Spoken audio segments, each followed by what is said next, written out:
Halo, assalamualaikum warahmatullahi wabarakatuh. Gastritis ataupun radang lambung tentu ini penyakit yang mengenai ataupun masalahnya pada organ lambung kita. Jadi gastritis ini bisa mengenai siapa saja, ya kapan saja. Apalagi sudah punya riwayat gastritis ya, jadi bisa kambuh kapan saja. Nah, mungkin masih banyak yang belum tahu cara ampuh ya untuk mencegah supaya gastritis itu tidak kambuh ataupun teman-teman tidak mengalaminya.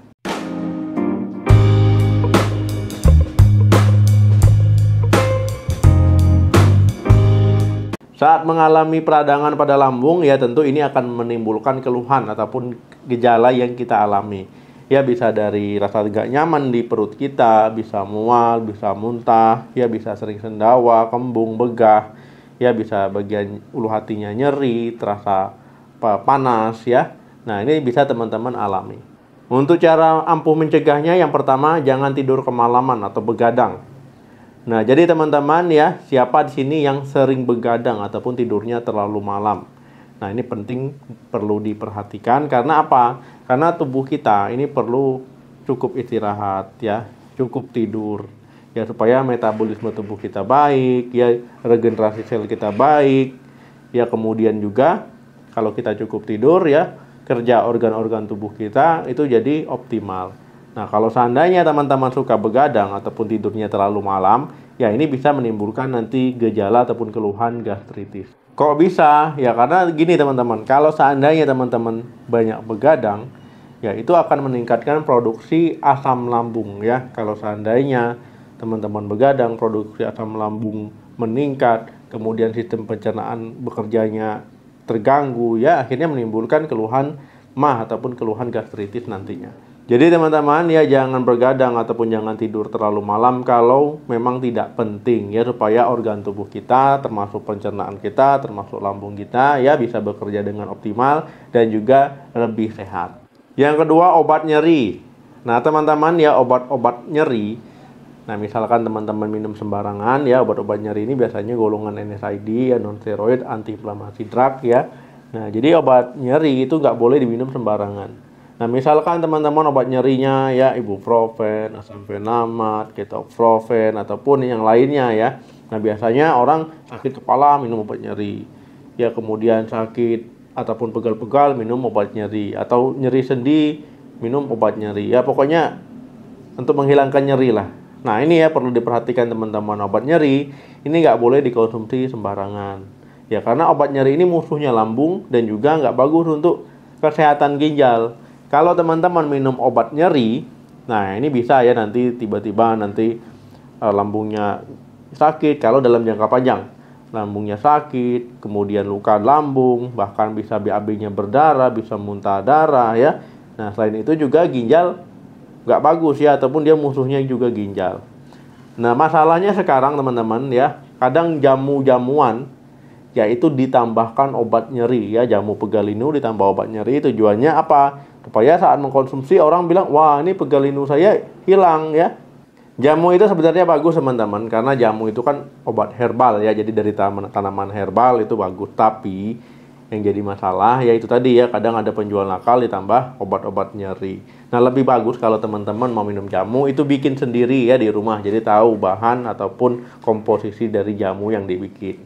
Nah kita balik lagi ke obat nyeri tadi ya. Jadi sebenarnya obat nyeri itu aman saja digunakan, tapi tidak dalam jangka panjang. Makanya obat nyeri harus sesuai dengan resep dokter ataupun pengawasan dari dokter. Ya jangan beli sendiri, nanti ya sakit kepala beli sendiri, nyeri otot, nyeri sendi beli sendiri. Akhirnya apa? Minum sampai 2 minggu, 1 bulan, tiba-tiba ke rumah sakit ya BAB berdarah. Yang ketiga, menjaga kebersihan. Nah teman-teman ya, salah satu infeksi yang bisa mengenai lambung itu infeksi Helicobacter pylori ya. Jadi kalau seandainya mengalami infeksi ini ya bisa radang lambung. Nah itu pentingnya kita menjaga kebersihan ya, rajin cuci tangan, misalkan mau makan, sesudah makan, dari kamar mandi ya, ataupun dari luar rumah, pokoknya cuci tangan pakai sabun dan air mengalir. Nah yang kedua, kalau seandainya bahan makanan dicuci dulu baru dimasak sampai benar-benar matang. Peralatan masak juga seperti itu ya, dicuci bersih ya. Jadi kalau makan jangan setengah matang ya, itu juga beresiko. Nah kemudian yang terakhir ya teman-teman, makan makanan yang mengandung probiotik ya, ataupun suplemen yang mengandung probiotik supaya meningkatkan bakteri baik ya. Ini bagus untuk pencernaan kita. Yang keempat, batasi konsumsi kafein. Nah, siapa di sini yang suka minum teh ataupun minum kopi tapi punya masalah pada lambungnya? Nah, jadi teman-teman ya, sebenarnya minum teh, minum kopi yaitu untuk orang yang sakit gastritis ataupun punya masalah lambung ya, itu boleh-boleh saja asalkan sedang tidak kumat ya, ataupun sedang tidak kambuh. Nah, kalau seandainya teman-teman minumnya 1 gelas per hari, 1 cangkir per hari, ya itu masih aman ya, masih aman biasanya. Tapi kalau sudah lebih dari itu, misalkan 3 cangkir ya, ataupun lebih ya, nah ini nggak boleh teman-teman.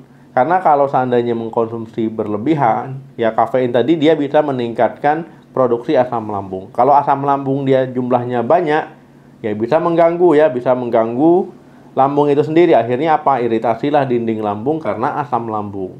Nah, jadi kalau seandainya mau minum kopi ataupun teh, ya kalau nggak ada masalah ya, itu boleh saja 1 cangkir 1 hari. Yang kelima, hindari makanan pemicu asam lambung. Nah, jadi teman-teman ya, biasanya orang gastritis ini lambungnya sensitif ataupun pencernaannya sensitif.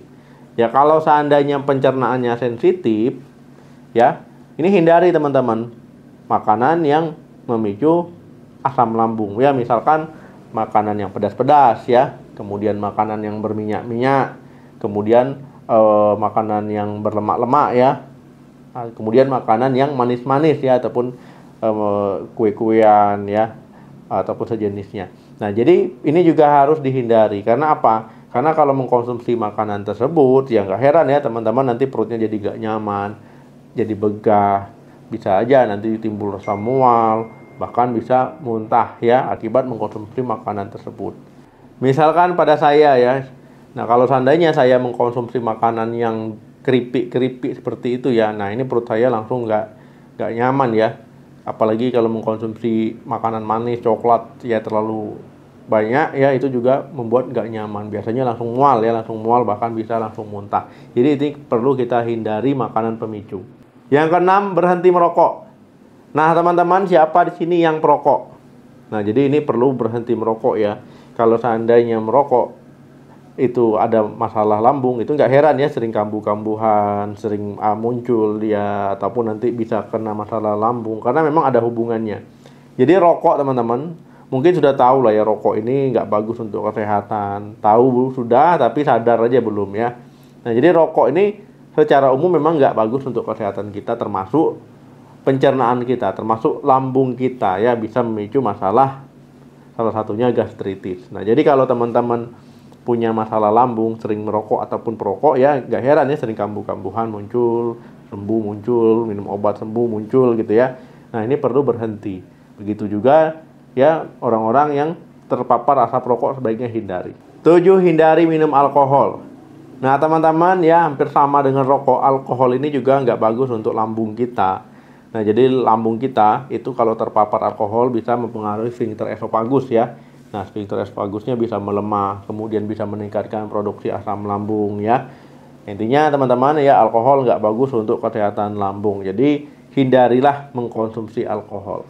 Kedelapan, makan sedikit tapi sering. Nah mungkin ini orang yang punya masalah lambung sudah sering mendengarnya, makan sedikit tapi sering ya.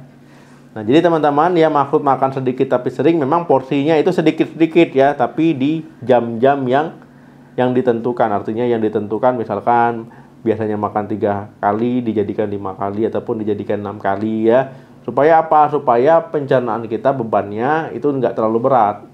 Kalau seandainya teman-teman punya masalah gastritis, makan kekenyangan, ya ini bisa memicu nanti masalah pada lambungnya. Jadi perlu makan sedikit tapi sering supaya menghindari ya masalah di lambungnya, nyeri misalkan, dia mual, ataupun rasa panas di ulu hati, di dada. Jadi perlu makan sedikit tapi sering. Nah jadi jangan makan terlalu banyak ya. Selain itu juga pastikan menu makanannya ataupun makanannya jangan yang pemicu asam lambung. 9. Kelola stres. Nah, jadi teman-teman ya, mungkin orang yang ada masalah asam lambung, gastritis juga. Nah, ini ada hubungannya ya, stres dengan asam lambung. Kok saya kalau seandainya stres, sedang panik, sedang cemas, kok rasanya kok jadi perutnya nggak nyaman ya, nggak enak, begah, rasa penuh, ya itu memang ya saat kita sedang stres ya nanti produksi asam lambung kita bisa meningkat. Nah akhirnya apa? Muncullah gejala gastritis tadi. Jadi perlu ya kelola stres dengan baik. Misalkan teman-teman lakukanlah kegiatan menyenangkan, cerita dengan pasangannya ya, lakukan hobi, tapi hobi yang bermanfaat. 10 obat. Nah teman-teman ya, jadi kalau seandainya gastritisnya sedang kambuh ya, nah itu teman-teman bisa ya di rumahnya antisipasi sediakan obat antasida ya, ataupun antasid ya. Ini untuk menetralkan asam lambung. Nah tapi ya obat ini jangan digunakan dalam jangka panjang. Misalkan ya teman-teman bisa minumnya 3 kali 1 ya sendok, beli yang cair misalkan. Nah itu sudah 3 hari gak ada perubahan ya, periksakan ke dokter ya supaya nanti diberikan obat yang tepat. Kemudian kalau teman-teman mau mengkonsumsi obat herbal untuk asam lambung itu juga boleh sebenarnya, nggak masalah ya. Tapi kalau sudah 3 hari ya sebaiknya kunjungi dokter. Oke teman-teman ya, itu tadi gimana cara ampuh mencegah supaya tidak menimbulkan gastritis ataupun gastritis yang nggak kambuh ya. Nah jadi ini perlu diterapkan ya, perlu dipahami sebenarnya apa sih yang bisa memicu asam lambung meningkat, keluhan lambungnya muncul, ya itu harus dipahami dan juga diingat. Terima kasih yang sudah nonton sampai habis. Jangan lupa di like, di share, di subscribe channel ini. Sampai ketemu lagi. Salam sehat, sampai jumpa.